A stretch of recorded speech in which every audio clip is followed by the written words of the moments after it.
네, 안녕하세요. 유튜브 시청자 여러분들 반갑습니다. 저는 심리 크리에이터, 심리학자 이현호입니다. 오늘부터 제가 심리톡톡 TV 방송 채널을 통해서 컨텐츠를 하나하나씩 올려드리려고 하는데요. 그 첫 번째 컨텐츠로 오늘 제가 여러분들한테 올릴 영상은요. 많은 사람들이 심리학에 대해서 많이 듣고 대중 강연으로도 심리학에 대한 그 강연을 많이 듣고 뭐 심리학과나 그런 심리학 관련 서적도 많고 그런 거를 통해서 여러분들이 접했던 심리학이라는 것들이 있을 텐데요. 오늘 이 시간에는 이제 심리학이라고 생각을 했을 때 여러분들이 많이 오해하는 심리학의 오해와 진실에 대해서 여러분들께 알려드리는 영상을 찍어서 올려드리려고 합니다. 이거를 통해서 이 영상을 통해서 여러분들께서 심리학이라는 학문의 정확한 정의와 그리고 오해와 진실은 무엇이 있는지 그거를 잘 생각하셔서 앞으로 청소년들이 이 영상을 본다면 앞으로 심리학과를 진학을 할 때나 아니면 다른 일반인들이 이 영상을 보신다면 내가 생각했던 심리학은 이런 부분이 달랐구나. 심리학은 이런 학문이구나. 그런 거를 이제 알 수 있는 데 도움이 되는 영상으로 참고를 하시면 좋을 것 같아요. 그래서 오늘은 그 첫 번째 영상으로 심리학의 오해와 진실이라는 주제로 영상을 다루려고 합니다. 제가 하나의 문장을 던져 드릴 테니까 그거에 대해서 맞으면 O, 틀리면 X로 해서 여러분들도 함께 생각을 하시면 좋을 것 같아요. 그러면 심리학의 오해와 진실에는 무엇이 있는지 한번 알아볼까요? 심리학의 오해와 진실 그 첫 번째는요. 상담은 심리학의 중심이 아니다. O일까요? X일까요? 그러니까 상담이 심리학의 중심이 아니다라고 했으니까 중심이 아니다라고 생각을 하시면 O이고요. 중심이다라고 생각을 하시면 X가 되는 것입니다. 과연 뭘까요? 네, 정답은 O입니다. 상담은 심리학의 중심이 아닙니다. 그 이유는 무엇이냐면 심리학에는 굉장히 다양한 그 영역들이 있어요. 그래서 상담뿐만 아니라 다양한 하위 계층으로서의 심리학에 속해 있는 영역들이 있는데 그렇기 때문에 이 모든 거를 다 합쳐서 그 요소들이 를 구성을 해서 심리학이라는 큰 학문이 완성이 되는 거지 상담이 심리학의 중점이 되는 그런 분야는 아니다. 하위 분야는 아니다 라고 보시면 됩니다. 심리학에는 워낙에 내용이 많고 분야가 다양하다 보니 이런 것들이 심리학이 핵심입니다. 중심입니다. 라고 할 만한 것들이 굉장히 힘들어요.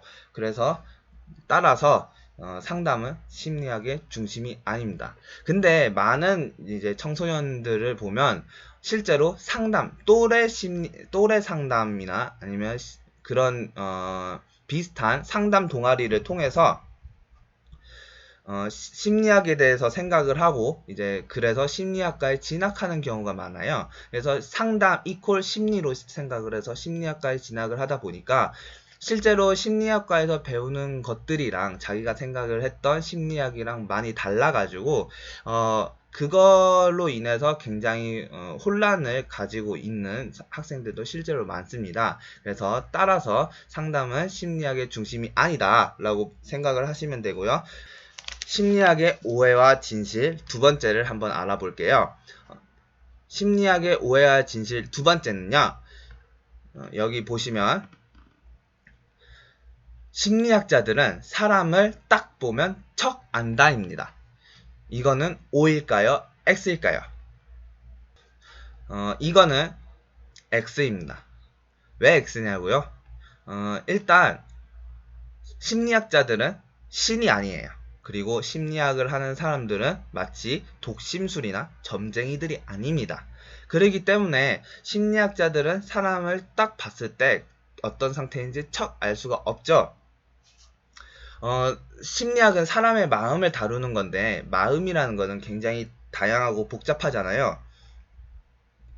그렇기 때문에 심리학자들은 사람을 딱 봤을 때 척 알 수는 없습니다. 그러나 이런 경우는 있을 수가 있어요. 여러분들이 상담사나 아니면 심리학자들한테 상담을 가요. 아니면 어떤 거를 문의를 했어요. 근데 심리학자들이 놀랍게 여러분의 상태를 딱 알아맞히는 거예요. 그거는 심리학자들이 여러분을 딱 아는 게 아니라 여러분들의 이야기를 들었을 때 심리학자들이 그동안 연구해오고 공부해왔던 많은 양의 데이터를 통해서 그 데이터들을 알고 있는 상태에서 여러분들의 케이스와 여러분들의 상황 자체가 많은 데이터 안에 한 부분의 상황으로 존재를 하는 거예요. 그 심리학자들이 사람들을 딱 봤을 때 척 알 수 있는 것처럼 보이는 것을 그냥 하늘에서 뚝 떨어져서 관심법처럼 딱 아는 게 아니라 많은 데이터를 통해서 그동안의 많은 사례와 연구들을 통해서 여러분들을 파악을 할 수가 있다는 거죠. 예, 그래서 두 번째는 X였습니다. 네, 세 번째를 한번 볼까요? 세 번째를 여기 이렇게 보시면요.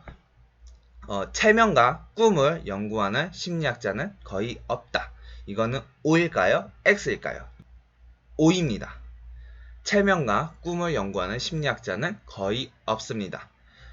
그 이유는 뭐냐면요.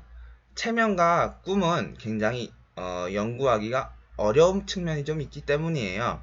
어떤 범죄자를 체면을 통해서 뺑소니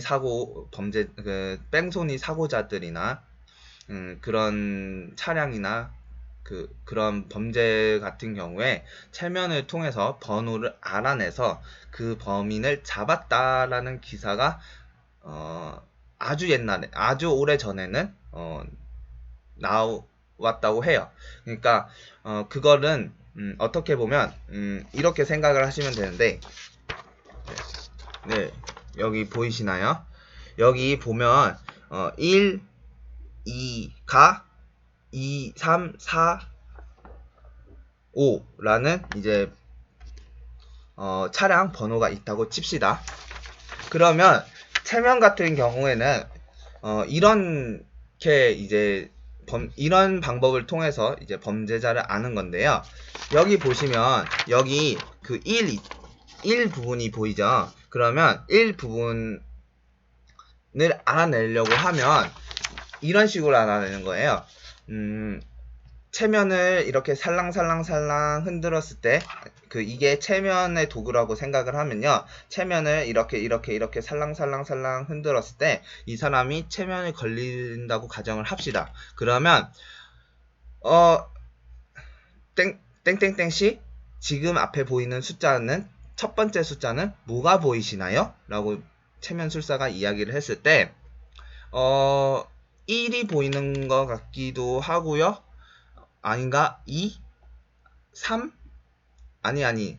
예, 1인 것 같아요. 그렇게 하면서 번호들을 여러 개를 나열을 합니다. 그리고 그 다음 숫자도 마찬가지로 번호들을 여러 개 나열을 할 거고요. 그 다음에 있는 한글도 여러 가지를 나열을 할 거고, 그 다음에 있는 숫자들도 마찬가지로 여러 가지의 숫자들을 나열을 할 거예요. 그런 식으로 해서 여러 가지 숫자들을 언급을 하면서 이게 보이는 것 같아요 라고 말을 할 겁니다. 그러면 그 나온 숫자들을 다 적어가지고 일일이 대조해서 경우의 수를 찾는 거예요. 그래서 그 경우의 수로 딱 맞는 이제 차량을 찾아서 범인을 검거를 하는 거죠.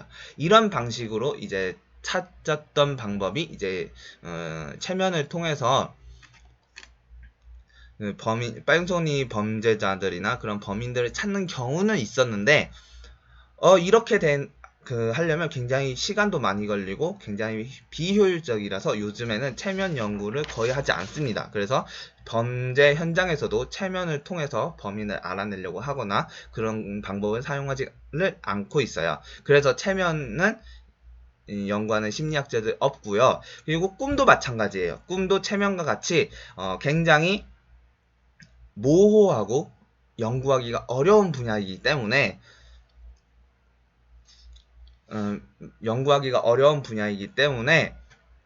심리학자들이 거의 연구를 하지 않습니다. 그 이유는 뭐냐면요. 예를 들어서 이 샤프라고 하면 저희는 시각적으로 이 샤프라는 거를 눈으로 볼 수가 있죠. 그리고 이 마우스라고 하는 거는 이제 눈으로 이 마우스라는 물체를 정확하게 볼 수가 있죠. 근데 꿈이라는 거는 여러분들 눈으로 볼 수가 있는 게 아니지 않습니까? 그리고 꿈이라는 거는 이제 굉장히 추상적이고 머릿속에 있는 간접적인 어떤 실체이기 때문에 보이지 않는 거예요. 그러면 이 꿈을 어떻게 연구를 하냐라고 생각을 하면 꿈은 자기 보고식에 의존해서 연구를 할 수밖에 없어요. 그러니까 심리학자한테 내가 어제 저녁에 꿨던 꿈에 대해서 상세하게 구체적으로 이런 꿈을 꿔서 이런 거를 봤습니다라고 보고를 하는 거죠. 그러면 심리학자들은 그 보고된 꿈을 가지고 분석을 하고 해석을 해서 그거에 대한 결과를 나타내는 겁니다. 그거에 대한 결과를 주는 것입니다. 근데 만약에 전날 저녁에 새벽에 잠을 자면서 꿈을 꿨다고 치면요. 그 꿈을 꾸고 나서 바로 병원에 달려가서 바로 심리학자한테 그 꿈을 자기 보고를 하면 그래도 그 꿈이 어느 정도는 기억이 살아있을 수도 있는데 사람이 일어나서 밥 먹고 씻고 학교를 가든지 일을 가든지 하면 시간이 굉장히 한참 지나잖아요. 그리고 나서 등교를 하든지 퇴근을 하든지 하면서 이제 심리학자를 만나러 가요. 꿈을 통해서 그걸 진단해주는 그런 심리학자들을 만나러 가요. 그러면 시간이 굉장히 많이 지났잖아요. 그 많이 지난 시간 동안에 꿈을 우리들이 기억을 할 수가 없어요. 그리고 잘 기억이 안 나고요. 기억을 한다고 해도 굉장히 왜곡된 지점이 많다는 겁니다. 그렇기 때문에 꿈 역시도 굉장히 모호하고 추상적인 눈으로 보이지 않는 것이어서 연구하는 심리학자들이 거의 없습니다. 네, 그러면요. 다음 네 번째는요. 심리학에서 생물과 통계가 중요하다. O일까요? X일까요? O입니다. 이 생물과 통계가 없으면 심리학을 연구할 수가 없어요. 그렇기 때문에 그런데요. 왜 그러냐면 여러분들이 생각을 하시기에 뭐 인지심리학자들이든 상담심리학자들이든 심리학자들이 자기가 전공한 분야에 대해서 상대방한테 심리학적으로 진단을 해주는데 진단을 하기 앞서서 가장 먼저 선행이 되어지는 것이 뭐냐면 우리의 생물학적인 몸 안의 상태를 체크하는 거예요. 그러니까 뇌는 어떻게 되어 있는지 그리고 뇌에서 어떤 작용들이 일어나고 있는지 현재 생물학적인 상태는 어떤지 그거를 먼저 체크를 하고 그 다음에 이제 상담 심리학의 기법이라든지 인지 심리학의 기법이라든지 발달 심리학의 기법을 이용해서 사람들을 진단하고 거기에 맞춰서 치료도 하는 것이지 그냥 사전 조사가 없이 그냥 그런 상담 심리학, 발달 심리학, 인지 심리학의 접근 방식으로 바로 사람을 진단하고 치료하진 않습니다. 그렇기 때문에 그리고 심리학과에 가면 심리학 개론에서 맨 처음 배우는 게 이제 생물 심리학 쪽이에요. 그 다음부터 심리학의 접근 방법에 5가지가 있는데 뭐 인본주의 심리학적 접근, 무슨 인지주의 심리학적 접근 그런 다양한 5가지의 심리학적 접근들이 있는데 자기 전공 분야에 따라서 심리학적 접근을 이용해서 사람들을 진단하고 치료를 하는 것입니다. 그렇기 때문에 생물은 굉장히 중요하고요. 그리고 두 번째로 통계가 심리학과에선 굉장히 매우 중요해요. 그 이유는 뭐냐면 심리학과에서 필수 과목으로 있는 것 중에 하나가 심리 통계라는 부분이 있어요. 그래서 그 심리학과를 졸업을 하려면 심리 통계라는 과목을 이수를 해야 되는데, 심리학에서 왜 그렇게 통계가 중요하냐라고 했을 때, 제가 아까 질문에서 이야기했듯이 심리학자들은 사람을 딱 봤을 때 척 알 수 없다고 했잖아요. 근데 척 아는 것처럼 보이는 이유 중에 하나가 많은 양의 데이터를 가지고 그 데이터 안에 그 여러분들의 케이스가 속해 있으면 그거에 따라서 판단해서 진단하고 치료법을 솔루션을 제시한다고 했잖아요. 그렇기 때문에 심리학에서는 데이터 싸움이에요. 그리고 이 데이터가 얼마나 신뢰도가 높냐 아니면 얼마나 타당하냐에 따라서 이 심리학 이론이 활용이 되기도 하고 폐기가 되기도 합니다. 그렇기 때문에 그 데이터를 다루는 기본 중의 기본은 통계이기 때문에 이제 심리학에서는 통계가 중요합니다. 네, 그러면 저는 오늘 방송은 여기서 마치도록 하겠습니다. 네, 여러분 또 만났으면 좋겠습니다. 안녕. 구독과 좋아요 꼭 눌러주시기 바라겠습니다.